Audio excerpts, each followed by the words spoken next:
Amara ran. Not from danger. Not yet. She ran because her legs needed to do something her mind could no longer process. Because if she stopped moving, she would have to stand still inside the memory of Tabena's hands on Jidimma's waist, her best friend's laugh muffled against her boyfriend's neck, the two of them tangled in the very bed Amara had bought with her first paycheck from the marketing firm.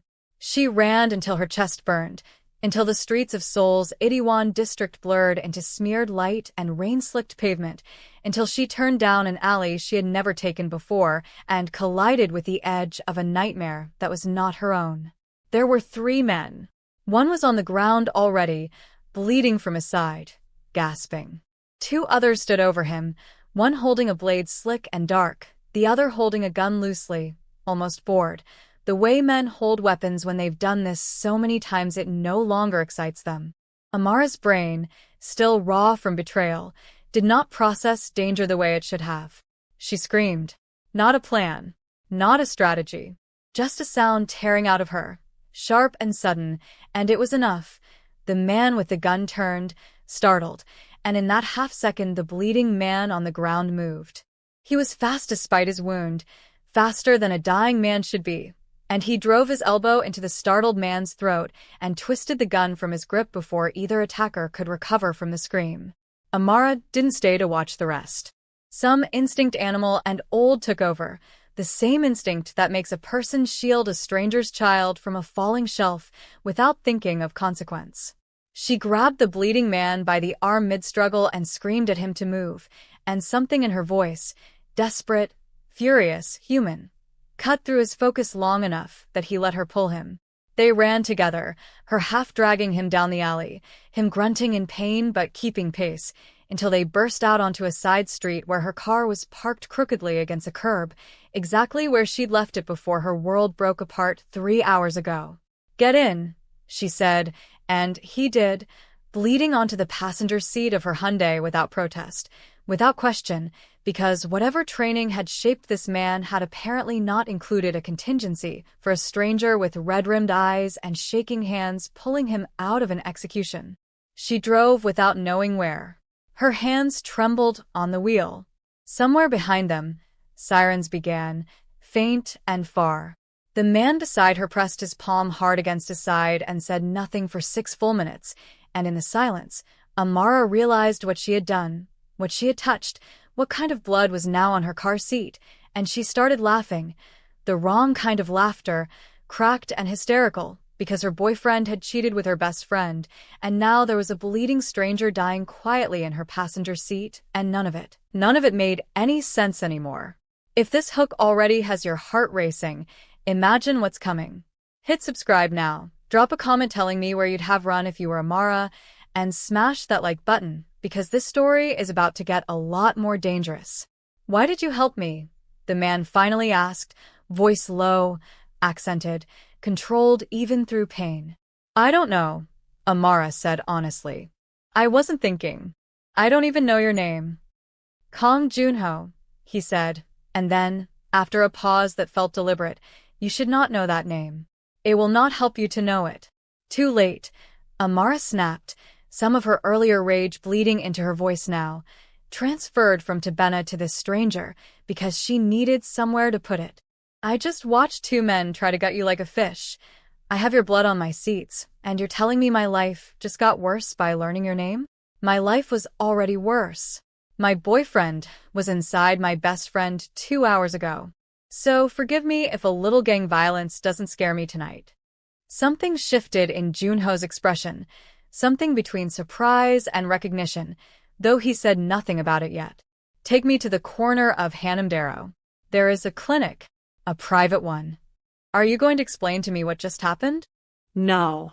"Then I'm taking you to a regular hospital, where they ask questions and call police, unless you start talking." He studied her for a long moment, pain tightening the corners of his eyes, and something like reluctant respect crossed his face. "You are either very brave or very foolish." "Tonight, I'm both," Amara said, and drove toward Hanamdero because some part of her, despite everything, believed him. The private clinic was sterile and silent, staffed by people who asked no questions and moved with the quiet efficiency of those paid extraordinarily well to see nothing. Amara sat in a hallway chair while doctors worked on Joon-ho behind a closed door, and it was there, in the fluorescent quiet, that a man in a dark suit approached her, flanked by two others. "You will come with us," he said, not unkindly but not as a request either. "Excuse me? Mr. Kang wishes to speak with you before you leave. It will not take long." Amara almost refused. She almost stood up and walked out into the Seoul night and let this entire surreal chapter of her life end there, unfinished, unexplained. But something kept her seated. Perhaps exhaustion, perhaps curiosity, perhaps the simple fact that she had nowhere safe to go, because home meant Tabena's things still in her closet and Chidinma's number still in her phone, and at least here, in this strange, sterile hallway, no one she loved had betrayed her. She was led into a private room where Joon-ho sat upright in a hospital bed, bandages visible beneath an unbuttoned shirt, looking somehow more dangerous now, cleaned up, than he had bleeding in her car. "Sit," he said, and she did, arms crossed, unwilling to be intimidated even as every instinct told her she should be. "You want to thank me? Consider it done. I want to go home." "I want to know why," Joon-ho said. "People do not simply intervene in something like what you saw. They walk faster. They call authorities from a safe distance. They do not put themselves inside it." "Maybe I wasn't thinking clearly. Because of your boyfriend." Amara's jaw tightened. "I didn't say that so you could use it against me. I am not using it against you. I am trying to understand you." His eyes, dark and assessing, held hers. "In my world, everyone who helps me wants something. Money, protection, position. You want nothing. You didn't even know who I was." "Maybe some of us just don't leave people to die in alleys," Amara said. "Believe it or not, that's not a strategy. That's just what decent people do." Something flickered across his face again, that same unreadable mixture from the car, softer now. "You should know," he said carefully, "that helping me was not a small thing. The men who attacked me will have seen your car, possibly your face. In my world, that makes you a loose thread, and loose threads get pulled." Amara felt something cold settle in her stomach. "Meaning what?" "Meaning you are already involved, whether you intended it or not." 3 days passed in which Amara tried to convince herself that nothing more would come of it. She went back to her apartment, which she now shared uneasily with the ghost of Tabena's betrayal, threw his belongings into trash bags with a violence that surprised her, blocked Chidinma's number, cried in the shower where the sound wouldn't carry, and told herself the man from the alley, Kang Joon-ho, was a closed chapter. He was not. On the 4th day, 2 black cars idled outside her building when she left for work. She recognized one of the men from the clinic, the one who had led her to Joon-ho's room, and her stomach dropped as he approached. "Ms. Adiz, Mr. Kang requests your presence. It is urgent. I have work. It concerns your safety," the man said, and something in his tone left no room for negotiation. She went, heart hammering, and found Joon-ho in an office this time, no longer bleeding, dressed now in the kind of quiet, expensive clothing that spoke of power without needing to announce it. He did not waste time on pleasantries. "The men who attacked me were sent by Choi Dae-sung, a rival who has wanted my territory for 2 years," he said. "They failed, which means Choi will look for another way to hurt me. He has identified you as connected to that failure." "I'm not connected to anything. I helped a stranger and left." "You are the woman who saved Kang Joon-ho," he said flatly. "In my world, that sentence alone is enough to make you a target, regardless of whether you asked for the role." Amara felt the floor tilt beneath her, the second time in 1 week that her entire life had been rearranged without her consent. "So, what? You're saying I'm in danger because I helped you?" "I am saying I intend to make sure you are not," Joon-ho said, and there was something in his voice, not softness exactly, but a deliberate weight, that told her this was not a man accustomed to protecting anyone but himself. "You will have security. Discreet. You will not notice them unless you need them." "I didn't ask for bodyguards, Mr. Kang." "You did not ask to save my life either," he said. "And yet." The escalation Amara had feared arrived not with violence, but with silence, the specific silence of her landlord informing her, awkwardly, that her lease would not be renewed, no reason given. Then her manager at the marketing firm calling her into his office to explain, uncomfortably, that budget cuts meant her position was being eliminated, though the firm had posted a new job listing for her exact role within the week. Then, worst of all, a message from an unknown number containing a single photo, Chidinma, her former best friend, walking home, unaware she was being watched, with a caption that read simply, "Tell your friend Kang what happens to people close to loose threads." Amara stared at that message until her hand shook, because whatever else Chidinma had done to her, whatever betrayal sat lodged permanently in Amara's chest, she had not wished this on her. She called the number Joon-ho's man had given her, voice cracking for the first time since this began. "They're threatening people I know. People who have nothing to do with any of this." Joon-ho arrived at her apartment within the hour, an act she would later realize was unusual for a man of his position, who did not typically move himself for anyone. He looked at the photo on her phone, jaw tightening. This is Choi's signature. He does not attack directly when he can attack sideways through the people connected to his target. "She's not even someone I care about anymore," Amara said, and hated how much that admission cost her, hated that even now, weeks after the betrayal, some old loyalty in her still flinched at seeing Chidinma threatened. "But I don't want her hurt because of me. Because of you." "Then we protect her too," Joon-ho said simply, as though it were obvious, and something about the ease of that decision, no hesitation, no calculation of cost, cracked something open in Amara that she hadn't expected. "Why would you do that? She's nothing to you." "Because you are becoming something to me," Joon-ho said, quieter now, "and I have learned that the people who matter to the people who matter matter." The words hung between them, heavier than either had intended, and Amara looked away first, unsettled by how much she wanted to lean into a sentence like that from a man she'd known for less than 2 weeks, a man whose world was built on violence she didn't understand, a man who nonetheless had not once looked at her the way Tabena had in those final months, distracted, already halfway gone, already someone else's. It was in the following days, moving temporarily into a secured apartment Joon-ho's people arranged, that Amara began to notice something else. The way Joon-ho's own lieutenants watched him differently since the attack, the way one man in particular, a soft-spoken advisor named Han Seo-jun who had served Joon-ho for nearly a decade, seemed to know details about the ambush that he shouldn't have known, details Joon-ho himself hadn't shared publicly. "He knew which alley you'd take that night," Amara said one evening, turning the thought over slowly, uncertain if she was overstepping. "Before I told anyone.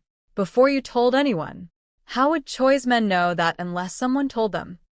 Joon-ho went very still. "Han Seo-jun has been with me since I was 23 years old. That doesn't mean he's still with you now," Amara said, and the words landed like a blade, because she recognized this shape, this particular betrayal. She had lived inside a version of it herself, had trusted someone completely and been wrong, and something in her recognized the pattern before Joon-ho, blinded by loyalty and history, could see it in his own house. "I'm not accusing him. I'm saying, I know what it looks like when someone close to you starts protecting a version of the story that isn't quite true. I lived with a version of that for 3 years and didn't see it until it was in my own bed." Joon-ho did not speak for a long moment, something raw moving behind his composed exterior. "You think Seo-jun sold me to Choi. I think you should ask why he knew things he shouldn't have known," Amara said gently. "I'm not trying to hurt you. I know what it feels like to have someone you trusted turn out to be someone else entirely. I just don't want it to cost you your life the way mine cost me my peace." That night, alone in the secured apartment, Joon-ho found her on the balcony, staring out at the city lights, and instead of retreating into the composed distance he usually kept, he sat beside her, closer than protocol would suggest, closer than a man in his position should sit beside a loose thread he was merely protecting. "I have not told anyone this," he said quietly. "But my father built this organization on trust, and trust destroyed him. He was killed by a brother he considered closer than blood. I swore I would never repeat his mistake. And now you are telling me I already have." I'm not trying to hurt you, Amara said again, softer this time.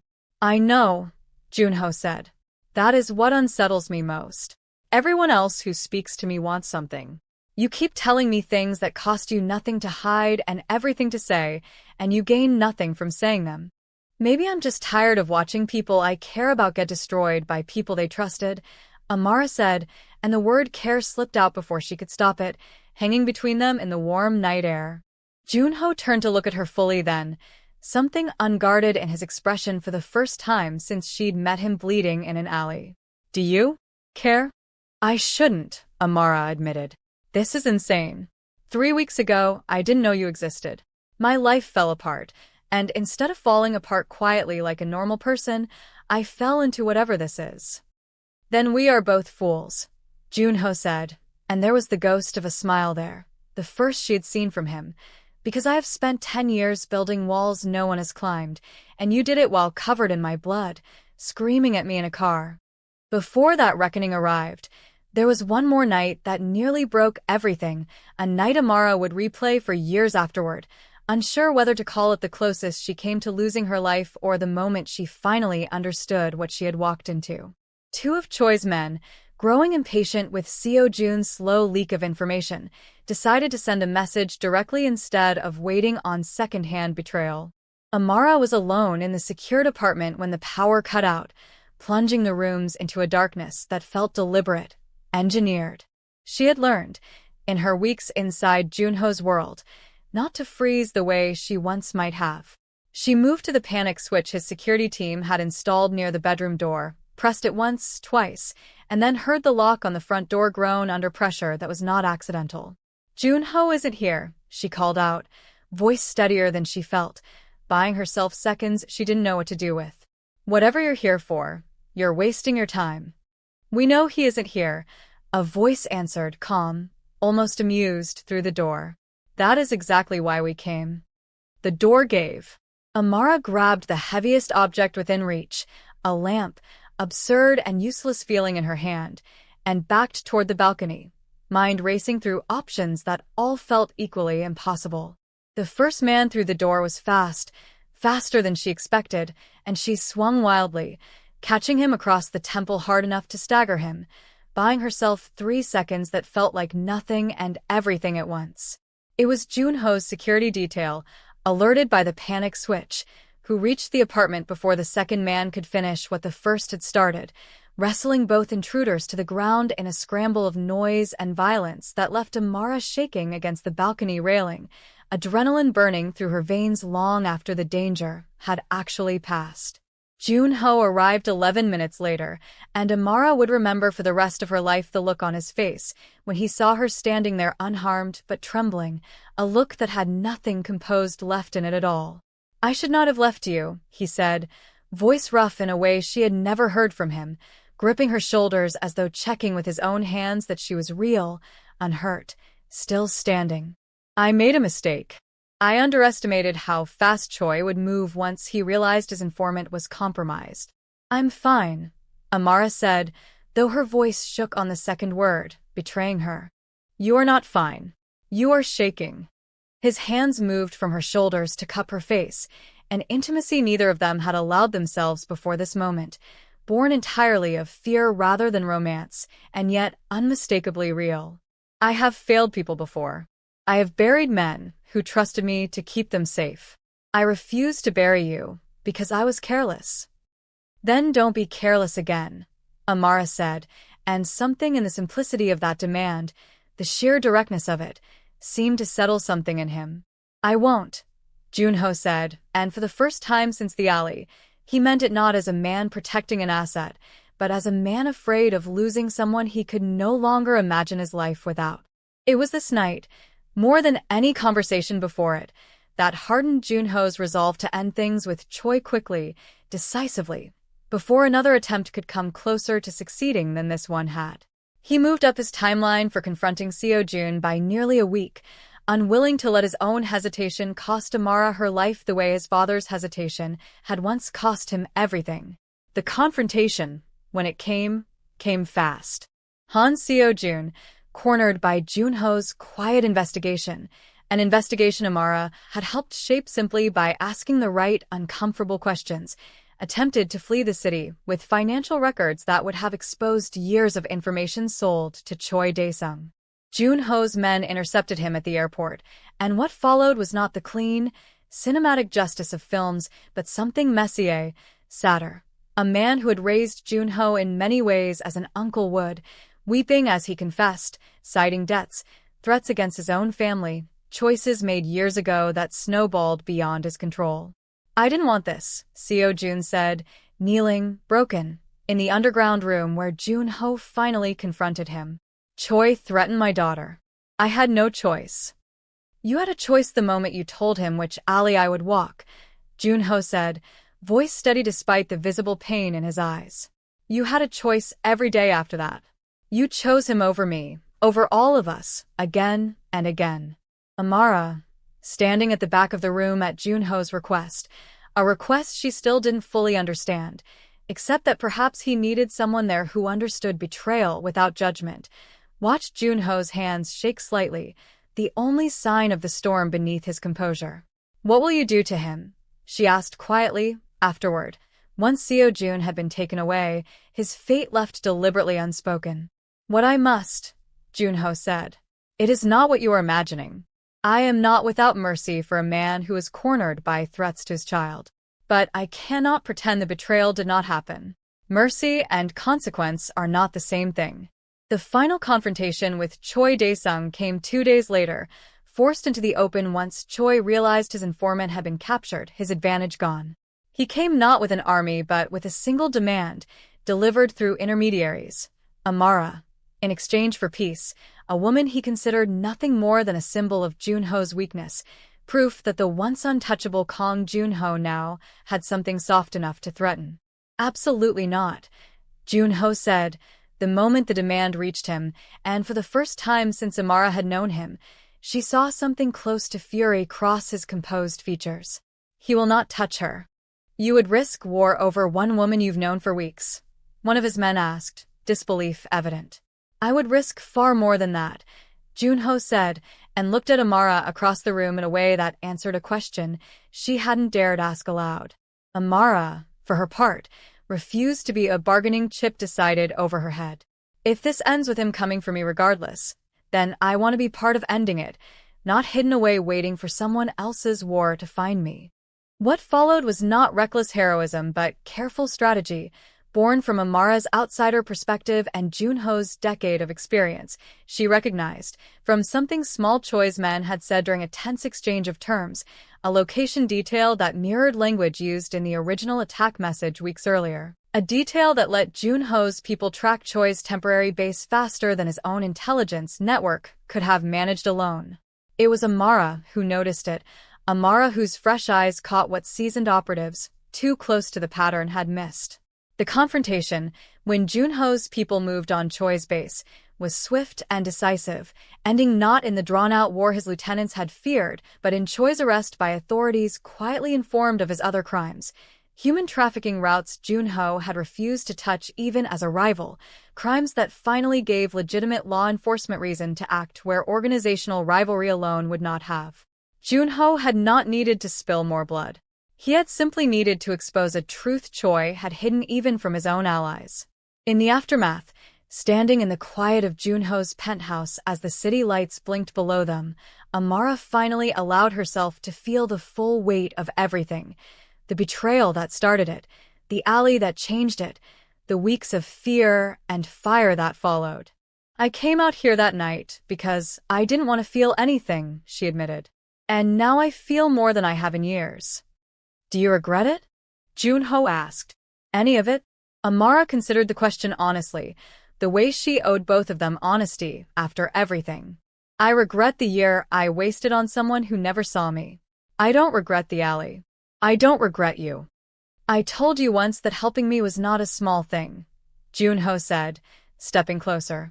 "I did not know, that night, that it would become the thing that saved me twice, once from the blade, and once from the blindness of trusting the wrong people for too long."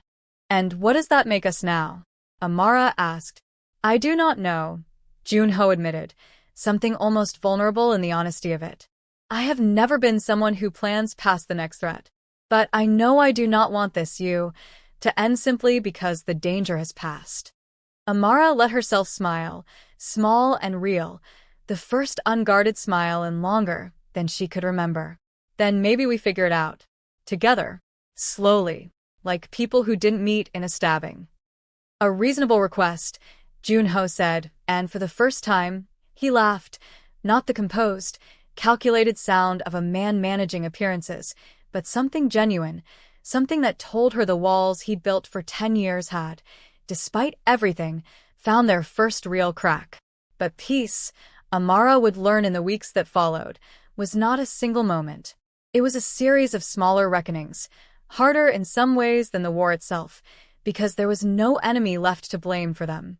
Chidinma reached out first, 3 weeks after the threat against her had passed, after Joon-ho's men had quietly ensured her safety, without ever telling her why. She asked to meet, and Amara almost refused, almost let the silence between them calcify into something permanent and easier. But curiosity, or perhaps something closer to closure, brought her to a small cafe near her old apartment, the one she no longer lived in. I don't expect forgiveness, Chidinma said, hands wrapped tight around a cup she wasn't drinking from. I just needed you to know it wasn't planned. It wasn't calculated. It was weak and stupid, and I've hated myself every day since.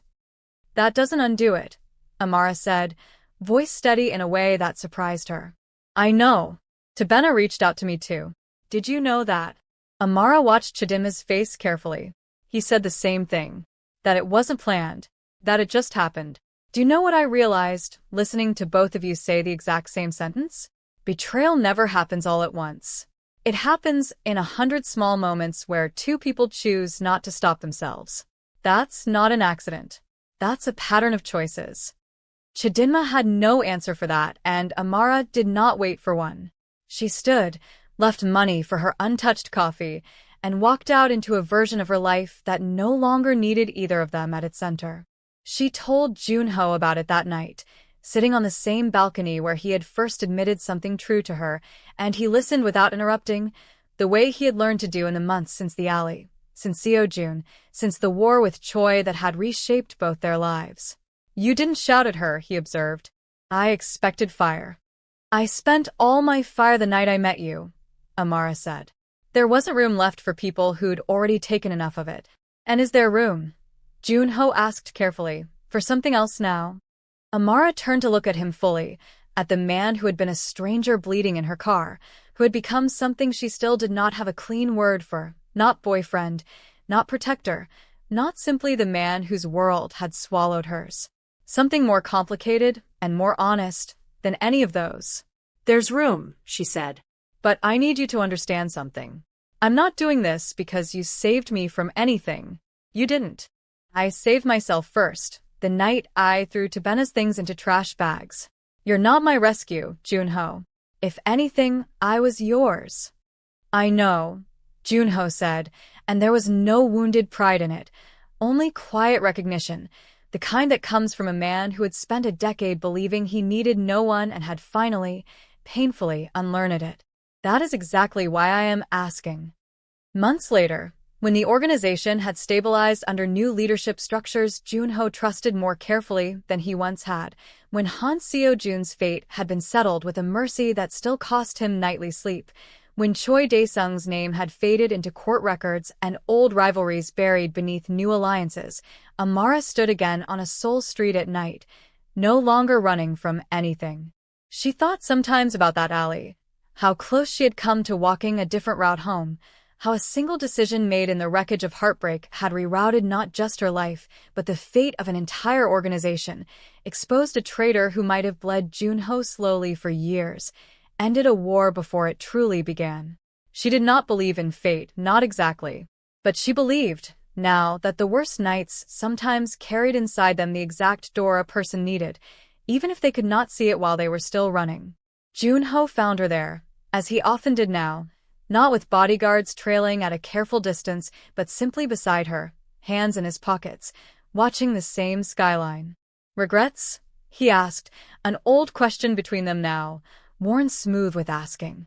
None, Amara said. Just gratitude that I ran the wrong way that night.